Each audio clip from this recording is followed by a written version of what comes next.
And there's more on the sporting front beyond chess. The Commonwealth Games, they are kicking off in UK's Birmingham today. It's going to be India's 18th appearance at the Commonwealth Games. Already India had some disappointment in terms of the exit of Neeraj Chopra because of injury. And now PV Sindhu is leading the Indian contingent. She's going to be the flag bearer. It's going to be the first time that women's cricket has been included in the Commonwealth Games.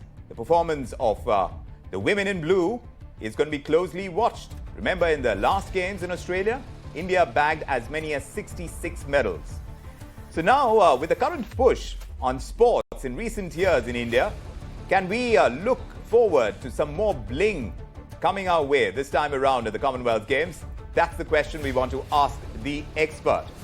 Dr. Sumanth Raman is a sports commentator, and it's great to have him on India Tonight to get perspective on this. Great to have you with us, Dr. Raman. India, of course, has collected as many as 66 medals the last time around at Gold Coast. The question is, should we be looking forward to more bling in the Indian medal basket this time? Or is Neeraj Chopra's non-appearance at the Commonwealth Games going to be a big disappointment?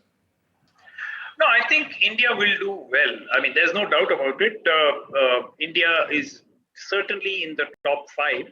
And last time we finished 3rd. So I think that we do have a great opportunity in many sports. One of the big challenges for India is that shooting, in which we generally pick up a bag full of medals, is not there. And India has, protested very strongly about that.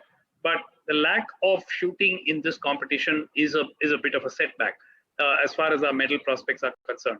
But still, as far as sports like boxing is concerned, we have, of course, badminton, PV Sindhu.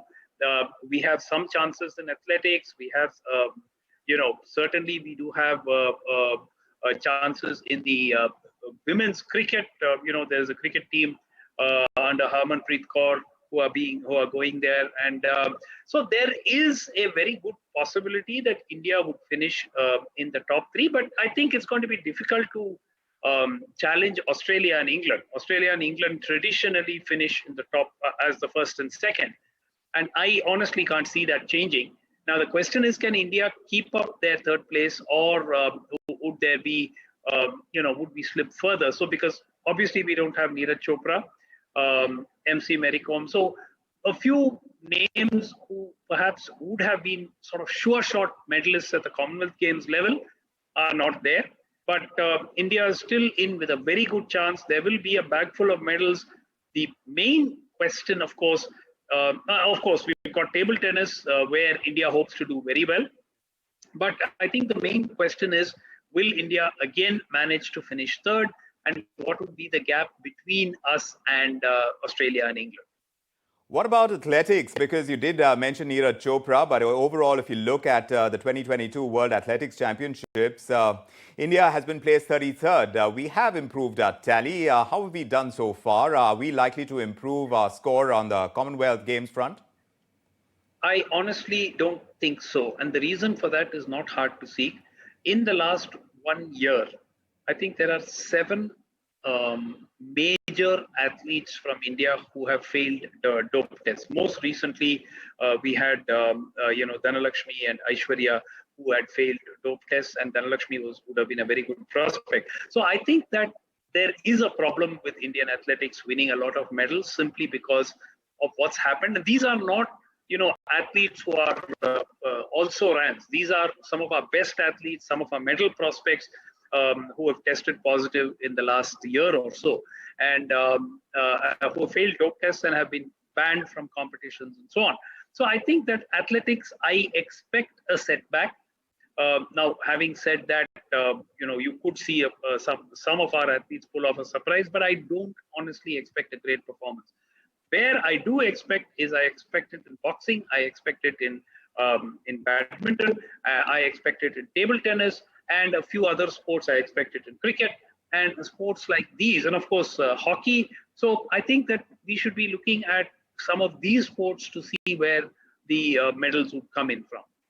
So there are the traditional expectations, and then there are the new ones. What has really changed in recent times? Because we are still talking about a big sporting event, the Commonwealth Games. Apart from the Olympics and the Asian Games, this is a good arena for India to shine. But what has changed in recent times for India, with a new infusion, with more resources being available. Is that actually happening, and is that translating into medals and victories? Well, I think the Olympic performances are there for everyone to see. I mean, 15 years ago, how many medals could India have hoped to get at the Olympic Games? Now, we are consistently, from the days of Abhinav Bindra and then subsequently, of course, most recently, Neeraj Chopra. So we are now starting to make our mark felt at the highest level of sport in a multitude of sporting disciplines. Weightlifting, boxing, sports which India traditionally did well at the Asian level, did well at the Commonwealth Games level. We've now upped it a notch and we are now competitive at the Olympic level. For example, Mirabai Chanu and the like. So I think that again, in sports like these, we will certainly be very strong at the Commonwealth Games. For instance, Nikat Zareen is expected to do very well in the boxing competition. And so I honestly expect that India will put in a very more than decent performance, but it may not be the blazing performances that we had at Gold Coast. Well, we can only hope that India does shine because as we go into any event, you've got so many people rooting for the Indian contingent, and we hope that kind of encouragement pushes them to do even better.